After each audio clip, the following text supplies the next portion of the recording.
దేవుని పరిశుద్ధ నామానికి స్తోత్రం కలుగును గాక. దేవునితో ఈ దినం అనే కార్యక్రమంలో మిమ్మల్ని అందరినీ ఉదయకాలం కలవడాన్ని బట్టి నేను దేవుని నామాన్ని గణపరుస్తూ స్తుతిస్తున్నాను. నా ప్రియ సహోదరి సహోదరులు బాగున్నారు కదా? దేవుని యొక్క కృప మనతో ఉండి, మీతో ఉండి, మనందరితో ఉండి, ఆయన యొక్క సన్నిధిలో మనల్ని అందరినీ సజీవుల సాక్షులుగా నిలబెడుతూ ప్రతిదినం కూడా ఆయన వాక్యం ద్వారా బలపరుస్తున్న దేవునికి సమస్త మహిమ ఘనత కలుగునుగాక. ఈరోజు ప్రత్యేకంగా దేవుడు మన కోసం సిద్ధపరిచిన వాక్యాన్ని మనం ధ్యానం చేసుకుందాం. ఇర్మియా గ్రంథం 30 అధ్యాయము 17వ వచనాన్ని మనం చదువుకుందాం. ఇర్మియా గ్రంథం 30 అధ్యాయం 17వ వచనం. ఆ రెండవ భాగాన్ని నేను చదువుతున్నాను, జాగ్రత్తగా చూడండి. అయితే నేను నీకు ఆరోగ్యము కలుగు చేసేదను, నీ గాయములను మాన్పేదను, ఇది యెహోవా వాక్కు. నా ప్రియ సహోదరి సహోదరులారా, గాయాలు, బాధలు, కష్టాలు మానవ జీవితానికి ఎంతో ఇబ్బందికరమైనవి. అవి చాలా మనం అనుకోవచ్చు సర్వసాధారణమేనండి ఈ లోపల అనుకోవచ్చు, కానీ అనడానికి వినడానికి సర్వసాధారణం అయినప్పటికీ అవి అనుభవించడం చాలా కష్టం. ఎందుకనంటే ఒక వ్యక్తి యొక్క జీవితంలో వ్యాధులు మానవ యొక్క జీవితంలో భయంకరమైన బాధను అలాగే వేదనను కలుగు చేస్తే, మనసుకు కలిగిన హృదయానికి కలిగిన గాయాలు జీవితంలో మనిషిని ఎంతో కృంగదీస్తాయి. కొంతమందికి ఏమో జీవితం లేకుండా చేస్తాయి, ఇంకొంతమందికి ఏమో జీవితంలో ముందుకు కొనసాగకుండా చేస్తాయి. నా ప్రియ సహోదరి సహోదరులే, దేవుడు వాగ్దానం చేస్తున్నాడు. ఏమనంటే నీకు ఆరోగ్యం కలుగు చేస్తాను, అలాగే నీ గాయములన్నీ నేను మాన్పుతాను అని ఆయన వాగ్దానం చేస్తున్నాడు. ఈరోజు ఎందుకు ఈ మాట మీకు చెప్తున్నానంటే, ఒక వ్యక్తి తన జీవితంలో ఒక భయంకరమైన గాయాలతో వేదనతో కృంగిపోయినప్పుడు ఆ వ్యక్తి ముందుకు సాగలేడు గనక ఈరోజు దేవుడు నీ జీవితంలో అటువంటి గాయాల చేత, బాధల చేత, అనారోగ్యాల చేత కృంగిపోతూ బాధపడుతూ ఉన్నావేమో, దేవుడు నీకు ఈరోజు వాగ్దానం చేస్తూ బలపరుస్తున్నాడు.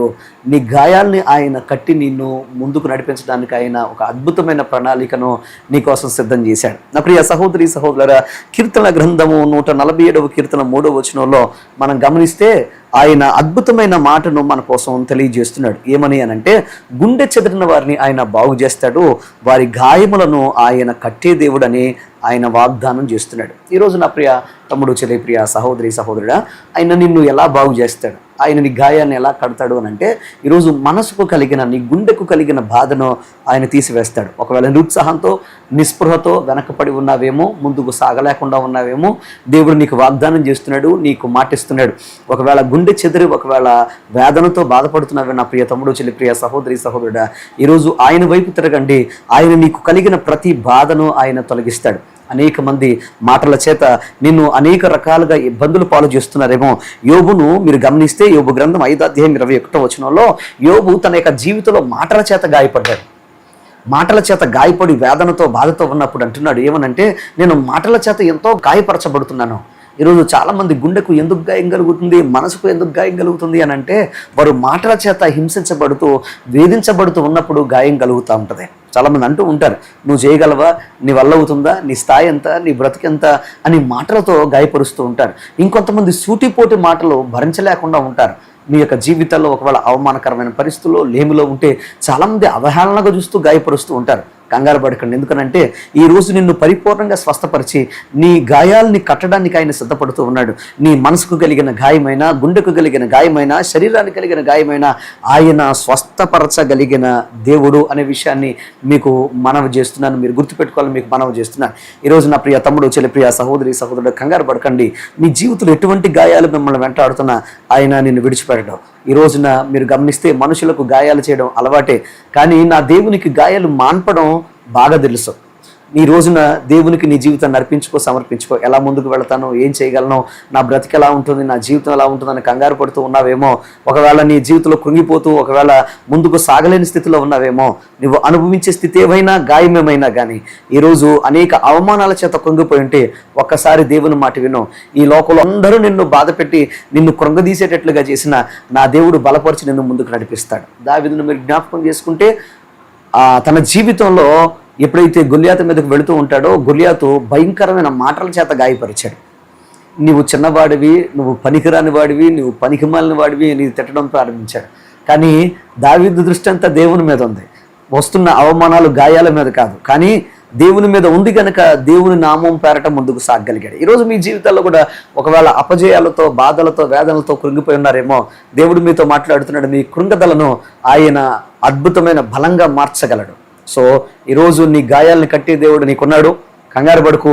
ఏ విధమైన గాయమైన ఆయన హత్తుకో, ఆయన పట్టుకో, ముందుకు సాగిపోవడానికి సిద్ధపడండి. దేవా, దావీదుకి ఇచ్చిన విజయాన్ని నాకు ఇవ్వండి అని అడగండి. నీ జీవితంలో తప్పకుండా ఆయన విజయం ఇస్తాడు. నీ బ్రతుకులో ఆయన నీకు విజయం ఇవ్వకుండా ఉండే దేవుడు కానే కాదు. ఆయన నమ్మండి, ఆయన మీ జీవితంలో పరిపూర్ణ స్వస్థత, ఆరోగ్యం ఇవ్వబోతున్నాడు.